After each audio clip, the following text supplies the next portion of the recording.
Si Simon, ang aninong bumalik mula sa nakaraan.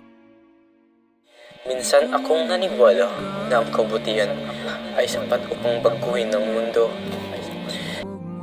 Ngunit nakita ko paano yurakhan ang dangal ng aking bayan. Kung paano patahimikin ang mga humihingilam ng katarungan. Kaya ngayon, hindi na ako ang dating taong puno ng pag-asa. Ako ang galit na isinilang mula sa pagdurusa.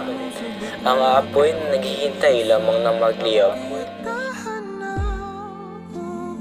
At kung kalayaan ng bayan ang kailangang ipaglaban sa apoy at dugo, handa akong lumaban hanggang kamatayan.